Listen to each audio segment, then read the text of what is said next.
अस्सलाम वालेकुम दोस्तों, छा हालनि? ख़ुशि आहियो? सभु ख़ैरु?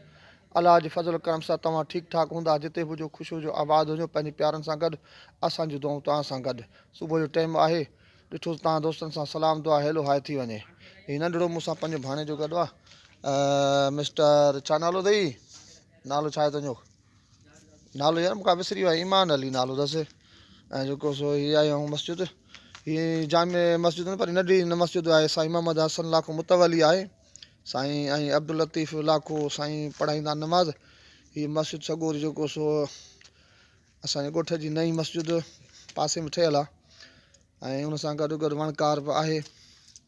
हीअ वणकार जेका सा आहे मस्जिद में हिकु निम लॻल आहे, उन सां गॾु ॿियो मकान जो वणकार मकान जी, ऐं परे पासे बंदि आहे।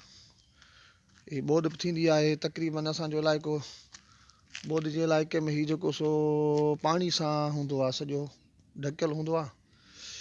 ऐं साईं हीअ असांजी साम्हूं साम्हूं वॾो शेर मोहम्मद जो ओताग, वॾो शेर मोहम्मद असांजो ॻोठ जो चङो मुड़ुसु आहे, टिनि राजनि जो बि चङो मुड़ुसु आहे, ख़ानदानी वॾेराणी। ऐं हिननि जी जेका सा सलाम दुआ सुठी वॾनि वॾनि माण्हुनि सां सुठी आहे। हीअ उनजो काॿाड़ो, हीअ साईं उनजो काॿाड़ो जंहिंमें गाॾियूं वाॾियूं वग़ैरह ट्रैक्टर विहनि था। हीअ साईं तव्हां दोस्त ॾिसो,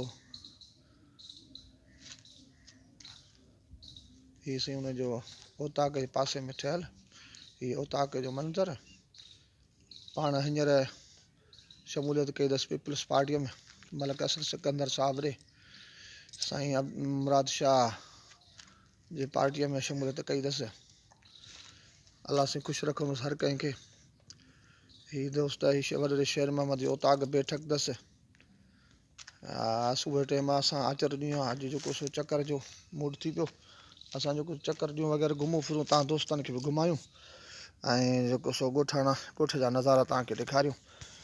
हीअ ॻोठ जा नज़ारा असांजा, पासे में आहे मकान शरीफ़, तव्हांखे मकान जो बि दीदार करायूं। हा, कचे में वरी छा आहे साईं, असांजो पुराणो हाजी आहे, 40 साल खनि सऊदीअ में रहिया माशाल्लाह। हाणे सऊदीअ खां पोइ आया आहिनि हिते, ऐं माशाल्लाह हींअर पंहिंजे संगत सलाम करे छॾ। वालेकुम सलाम, सॼे संगत खे सलाम। हाजी वञे पियो पंहिंजे बनीअ ते चकर ते, अॼु घुमण फिरण पियो वञे। ऐं हिन जो फर्ज़ंद जेको आहे एजाज़ अली गांचो, जेको सो जिदे में कंहिं कंपनी मुलाज़िम आहे, जेकॾहिं ॾिसे पियो त असांजो बि सलाम उन ताईं पहुचे। ऐं हाजी बख़्श अली पाण बि जेको साम्हूं बीठो आहे, सलाम दुआ सॼी संगत खे करे पियो, ऐं तव्हां दोस्तनि खे सलाम दुआ क़बूल पए। सो हीअ साईं असांजे ॻोठ जो नंढिड़ो नज़ारो, ऐं जंहिंमें जेको सो इहे पुराणा माण्हू जेके सऊदीअ में 40-50 साल रहिया, उहे बि माण्हू हिते असां वटि रहनि था, ऐं के कुझु उते आहिनि सही। अॼु ॿियो ख़ैरु लॻो पिया? हा हा, इहे मिड़ई यादगिरी जे लाइ असां भरियो त संगत सां। हल ठीकु आहे नंढा बाबा।